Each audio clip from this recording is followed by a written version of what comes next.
Hello friends, welcome জানাচ্ছি আমার YouTube চ্যানেলে সবাইকে। চলে এসেছি আপনাদের জন্য আরও একটা নতুন ভিডিও নিয়ে। 30টা কলেজে ভর্তির আবেদনের প্রসিডিওর শেয়ার করছি আজকের এই ভিডিওটায়। অনেক রিসার্চ করতে হয়েছে এই ভিডিওটার পিছনে, তাই একটা লাইক তো অতি অবশ্যই চাই। আজকে দেখে নিচ্ছি এই ভিডিওটায় দেখে নিচ্ছি আমাদের রাজ্যের অনেক কটা ইউনিভার্সিটির অনেক কটা কলেজ তাদের ভর্তি প্রসিডিওরের সমস্ত আপডেট। যারা নতুন এসেছেন তাদের রিকোয়েস্ট করলাম প্লিজ সাবস্ক্রাইব করবেন, সঙ্গে থাকবেন সমস্ত আপডেটগুলো পাওয়ার জন্য। সকাল থেকে তো প্রচুর আপডেট পরপর আসছে, আরও কিছু আপডেট বাকি রয়েছে, সেগুলোও আসবে। তো চলুন দেখে নিচ্ছি আজকের আপডেটটা। শেয়ার করে দিচ্ছি টোটাল 30টা কলেজের আপডেট একসাথে। অ্যাকচুয়ালি এই টোটাল ভিডিওটা করতে অনেক রিসার্চ করতে হয়েছে, তাই প্লিজ আপনারা ভিডিওটা একটু লাইক করবেন। এই 30টা কলেজের যে আপডেট শেয়ার করছি, এই প্রত্যেকটা কলেজেরই তাদের যে অনলাইন ফর্ম ফিল আপ একদম সেম প্রসেসে হবে, একদম সেম জিনিস ফিল আপ করতে হবে। কিছু জিনিস শুধু আলাদা পাবেন, 1 নম্বর আলাদা পাবেন। এখানে আপনার ওই 30টা আলাদা আলাদা কলেজের নাম পাচ্ছেন, আর যে সমস্ত কলেজে যে সাবজেক্টগুলো আছে সেই সাবজেক্টগুলো পাচ্ছেন। তাছাড়া টোটাল প্রসিডিওরটা একদম ফর্ম ফিল আপে টোটাল ডিটেলসটা বলে দিচ্ছি। একটা ভিডিও দেখলেই 30টা কলেজে ফর্ম ফিল আপ আপনারা ইজিলি করতে পারবেন। প্রথমেই রয়েছে যেটা 1 নম্বরে, সেটা হচ্ছে ত্রিবেণীদেবী ভালোটিয়া কলেজ অর্থাৎ টিডিবি কলেজ। এটা কাজী নজরুল বিশ্ববিদ্যালয়ের অন্তর্গত অন্যতম জনপ্রিয় কলেজ। দ্বিতীয় নম্বরে রয়েছে বাঁকুড়া বিশ্ববিদ্যালয় অন্যতম জনপ্রিয় কলেজ সোনামুখী কলেজ। 3 নম্বরে রয়েছে সিউড়ি বিদ্যাসাগর কলেজ, এটা বর্ধমান বিশ্ববিদ্যালয়ের অধীনস্থ। 4 নম্বরে রয়েছে রামপুরহাট কলেজ, এটাও বর্ধমান বিশ্ববিদ্যালয়ের অধীনস্থ, বীরভূমে অবস্থিত। তার পরবর্তী রয়েছে নিস্তারিনী কলেজ, এটা পুরুলিয়া সিধো-কানো-বিরসা বিশ্ববিদ্যালয়ের অধীনস্থ একটি কলেজ। এখানেও একদম সেম প্রসিডিওরে ফর্ম ফিল আপ হবে। তার পরবর্তী রয়েছে পাঁচমুড়া মহাবিদ্যালয়, এটা বাঁকুড়া বিশ্ববিদ্যালয়ের অন্তর্গত। তার পরবর্তী চলে এসছে জগন্নাথ কিশোর কলেজ, এটা হচ্ছে আজকে পুরুলিয়া সিধো-কানো-বিরসা ইউনিভার্সিটির অন্যতম গুরুত্বপূর্ণ ও জনপ্রিয় কলেজ। তার পরবর্তী চলে এসে বাঁকুড়া সম্মিলনী কলেজ, অন্যতম গুরুত্বপূর্ণ কলেজ, বাঁকুড়া বিশ্ববিদ্যালয়ের অধীনস্থ। তার পরবর্তী চলে এসে আরশা কলেজ, এটা পুরুলিয়াতে অবস্থিত এবং এটা কিন্তু সিধো-কানো-বিরসা বিশ্ববিদ্যালয়ের অন্তর্গত। তার পরবর্তী চলে এসে পণ্ডিত রঘুনাথ মুর্মু স্মৃতি মহাবিদ্যালয়। পণ্ডিত রঘুনাথ মুর্মু স্মৃতি মহাবিদ্যালয়, এটা বাঁকুড়া বিশ্ববিদ্যালয়ের অন্তর্গত একটি কলেজ এবং এখানেও বর্তমানে কিন্তু সেম প্রসিডিওরে ফর্ম ফিল আপ হবে। তার পরবর্তী চলে এসে ছাত্র রামাই পণ্ডিত মহাবিদ্যালয়, এটা হচ্ছে আজকে বাঁকুড়া বিশ্ববিদ্যালয়ের অন্তর্গত একটি কলেজ, সেম প্রসিডিওরে ফর্ম ফিল আপ হবে। তার পরবর্তী বীরভূম মহাবিদ্যালয়, বীরভূম এটা হচ্ছে বর্ধমান বিশ্ববিদ্যালয়ের অন্তর্গত একটি কলেজ, সেম প্রসেসে আপনি ফর্ম ফিল আপ করতে পারবেন।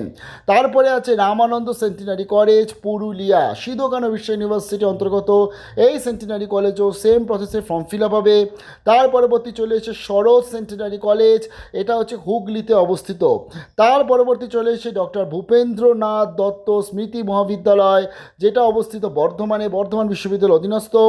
তার পরবর্তী চলে এসে নেতাজি মহাবিদ্যালয়, হুগলি বর্ধমান বিশ্ববিদ্যালয়ের অধীনস্থ। তার পরবর্তী চলে এসে আরামবাগ গার্লস কলেজ, বর্ধমান বিশ্ববিদ্যালয়ের অধীনস্থ। অন্যদিকে চলে এসে রাজানগর মহাবিদ্যালয়, এটা বীরভূমে অবস্থিত, বর্ধমান বিশ্ববিদ্যালয়ের অধীনস্থ। তারপরে চলে এসে খাতড়া আদিবাসী মহাবিদ্যালয়, এটা বাঁকুড়া বিশ্ববিদ্যালয়ের অধীনস্থ। তারপরে চলে এসে বিজয়নারায়ণ মহাবিদ্যালয়, এটা হচ্ছে হুগলিতে এবং এটাও কিন্তু আজকে বর্ধমান বিশ্ববিদ্যালয়ের অধীনস্থ একটি কলেজ। তারপরে চলে এসে গলসি মহাবিদ্যালয়, পূর্ব বর্ধমানে বর্ধমান বিশ্ববিদ্যালয়ের অধীনস্থ কলেজ। তার পরবর্তী চলে এসে কবি জয়দেব মহাবিদ্যালয়, এটা হচ্ছে ইসলামপুর এবং এটা কিন্তু বীরভূমে অবস্থিত, বর্ধমান বিশ্ববিদ্যালয়ের অন্তর্গত। তারপরে চলেছে শ্রী রাসবিহারী ঘোষ মহাবিদ্যালয়, এটাও কিন্তু বর্ধমান বিশ্ববিদ্যালয়ের অন্তর্গত। তারপরে চলে এসে যামিনী রয় কলেজ, এটা বাঁকুড়া বিশ্ববিদ্যালয়ের অন্তর্গত। তারপরে চলে এসে বিবেকানন্দ মহাবিদ্যালয়, এটাও বর্ধমান বিশ্ববিদ্যালয়ের অন্তর্গত। তারপরে চলে এসে হীরালাল ভাকাত কলেজ, বর্ধমান বিশ্ববিদ্যালয়ের অন্তর্গত। তারপরে চলে এসে মহারাজাধিরাজ উদয়চাঁদ ওমেন্স কলেজ, এটা বর্ধমান বিশ্ববিদ্যালয়ের অধীনস্থ। তার পরবর্তী চলে এসে government general degree college at Mangalkot, এটাও বর্ধমান বিশ্ববিদ্যালয়ের অন্তর্গত। তার পরবর্তী রয়েছে অঘোর কামিনী আপনার প্রকাশ চন্দ্র মহাবিদ্যালয়, এটা হচ্ছে হুগলিতে অবস্থিত। তার পরবর্তী চলে এসে কৃষ্ণচন্দ্র কলেজ, এটাও বর্ধমান বিশ্ববিদ্যালয়ের অন্তর্গত। অর্থাৎ এই এতগুলো কলেজে কিন্তু সেম প্রসেসে আপনার ফর্ম ফিল আপ হবে। জাস্ট এই অনলাইন অ্যাডমিশন ফর্মটা ক্লিক করলেই দেখতে পাবেন এই সেম প্রসেস প্রত্যেকটা জায়গাতেই আপনার হবে। লাইক ধরুন আমি আজকে যে কোনো আরেকটা, যেমন খাতড়া আদিবাসী মহাবিদ্যালয় বাঁকুড়া, এই অনলাইন অ্যাডমিশন ফর্মটা ক্লিক করছি, দেখুন এই সেম প্রসেসে আপনাদের কিন্তু ভর্তি হচ্ছে। লাইক আমি আরও একটা দুটো কলেজ দেখিয়ে দিচ্ছি, যেমন ধরুন আজকে এটা যেমন সরোজ সেন্টিনারি কলেজ রয়েছে বা আমাদের রামানন্দ বীরভূম মহাবিদ্যালয় রয়েছে। এই ক্ষেত্রে অনলাইন অ্যাডমিশন ফর্মে গেলাম, দিলাম, সেম প্রসেসে আপনার কিন্তু ফর্ম ফিল আপ হচ্ছে। আমি যে কোনো একটা দেখিয়ে দিচ্ছি। তো জাস্ট এই যে জগন্নাথ কিশোর কলেজ একদম সেম প্রসেস। তো চলুন আমি একটা দেখিয়ে দিচ্ছি, লাইক আমি সোনামুখী কলেজটা দেখাচ্ছি। তো সেম প্রসেস, এই অনলাইন অ্যাডমিশন ফর্ম ফিল আপে ক্লিক করতে হবে। তার পরবর্তী আপনার কাছে চলে আসবে পরবর্তী ডিটেলস।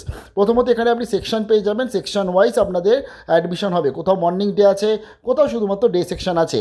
তো এখানে চলে আসলাম। এখানে আসলে প্রথমে আমার যেটা আপলোড করতে বলছে, আমাকে ফটো আপলোড করতে বলছে 30 কেবির মতো। তারপরে বলছে আমাকে সিগনেচার এখানে আপলোড করতে হবে।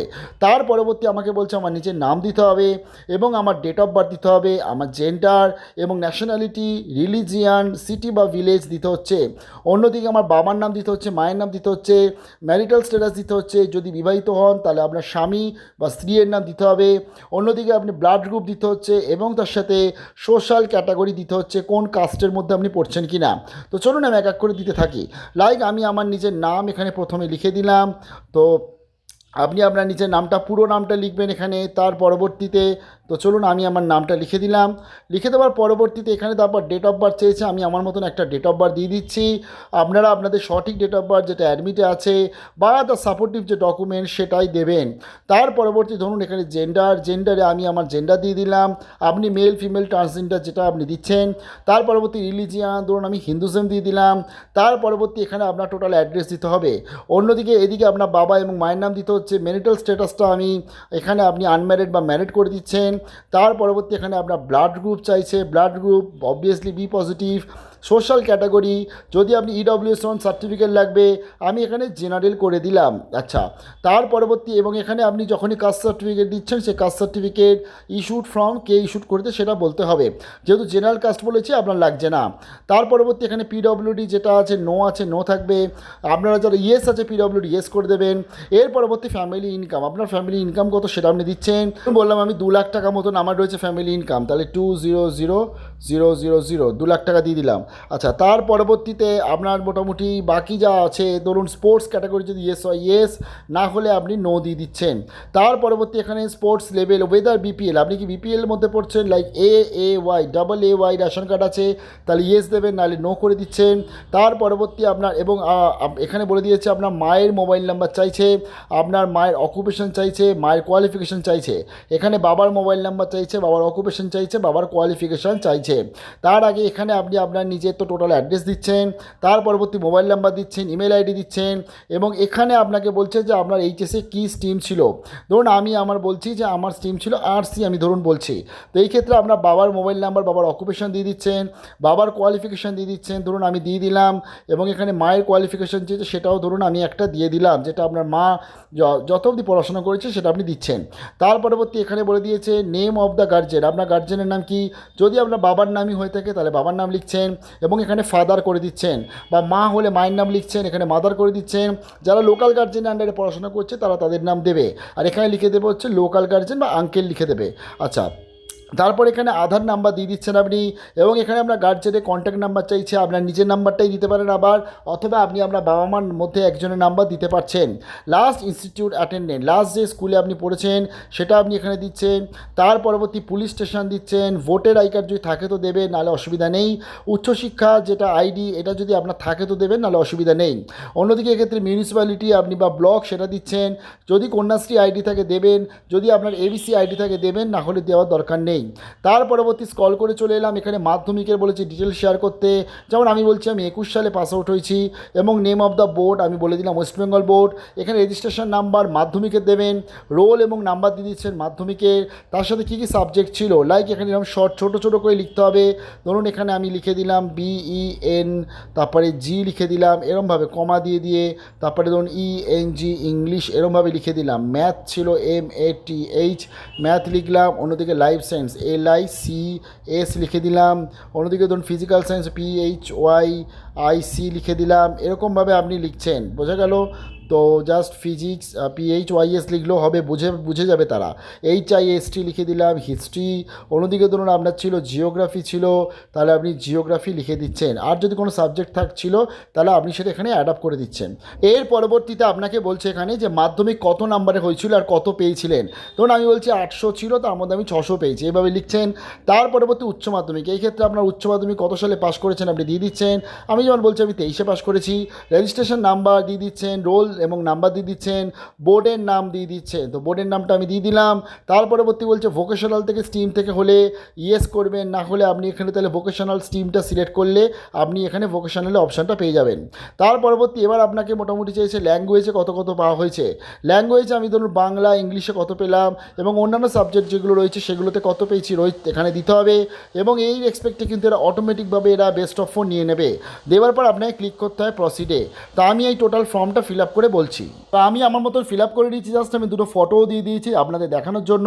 আমি এখানে নাম্বারগুলো দিয়ে দিয়েছি। এখানে আপনার দেখুন 1 2 3 4 5 5টা নাম্বার দিলেই হয়ে যাবে। তো তার পরবর্তী আমি এখানে ক্লিক করব হচ্ছে প্রসিডে। তো প্রসিডে গিয়ে আমি এখানে ওকেতে ক্লিক করব। ওকেতে ক্লিক করার পর ফাইনালি আমার কাছে এবার অপশান চলে আসছে টোটাল ডিটেলসটা রিভিউ করার জন্য। আমার কাছে এখানে বলছে ফাইনাল সাবমিট করতে, আমি ফাইনাল সাবমিটে ক্লিক করছি, দেন আমি ওকেতে ক্লিক করছি। আমি এটা ফাইনাল সাবমিট এই জন্য করছি কারণ পরবর্তী আমি যাতে আপনাদের অনার্সের আবেদনটা দেখাতে পারি। এবার আমাকে যেটা করতে হবে, আমাকে এইগুলো সমস্ত আপলোড করতে হবে। সমস্ত ডকুমেন্টস আপলোড করার কোনো দরকার নেই। এই ক্ষেত্রে আপনার মাধ্যমিকের অ্যাডমিটটা আপলোড করতে হচ্ছে, উচ্চ মাধ্যমিকের যে রেজিস্ট্রেশন সার্টিফিকেট আছে সেটাকে আপলোড করতে হচ্ছে, উচ্চ মাধ্যমিকের মার্কশিট আপলোড করতে হচ্ছে 12-এর, আর কিচ্ছু আপলোড করার দরকার নেই। হ্যাঁ, যদি আপনি কাস্ট সার্টিফিকেট, আপনি কাস্ট বিলং করেন বা PWD বিলং করছেন, স্পোর্টস ক্যাটাগরি বিলং করছেন, তখন আপনাকে এগুলো কিন্তু আপলোড করতে হবে। তাছাড়া আজকে জেনারেল কাস্ট তাদের কিন্তু আর কিচ্ছু লাগছে না। স্ক্রল করে চলে এলাম, দেখুন এক্ষেত্রে এই যে 3টে ডকুমেন্টস আপলোড করে দিয়েছি এবং তার মধ্যে এই যে total list of document updated by you, total আমি ক্লিক করলাম নেক্সটে চলে যাওয়ার পর এবার আমি যার জন্য এতক্ষণ দেখালাম অনার্স সাবজেক্ট চয়েস করতে পারবো। আমি এই ক্ষেত্রে প্রথম আমি চাইছি ধরুন আজকে ফিজিক্যাল এডুকেশনে অনার্স, কারণ যেহেতু আজকে বাঁকুড়া বিশ্ববিদ্যালয় শুধুমাত্র অনার্স করাচ্ছে, তাই আমি চয়েস 1 অনার্স রাখলাম ফিজিক্যাল এডুকেশান। দ্বিতীয় ধরুন আমি আরেকটা সাবজেক্ট রাখলাম পলিটিক্যাল সায়েন্স। 3 নম্বর ধরুন আমি আরেকটা সাবজেক্ট রাখলাম সোশ্যাল ওয়ার্ক। এই 3টে করে আমি যেই সাবমিটে ক্লিক করব ফাইনালি আমার আবেদন কমপ্লিট কিন্তু হয়ে গেল। তো বিশাল বড় বেস্ট অফ লাক জানাচ্ছি, আশা করি আর অসুবিধা হবে না অন্যান্য এই সমস্ত কলেজগুলোতে আবেদন করতে। ভালো থাকবেন, বেস্ট অফ লাক।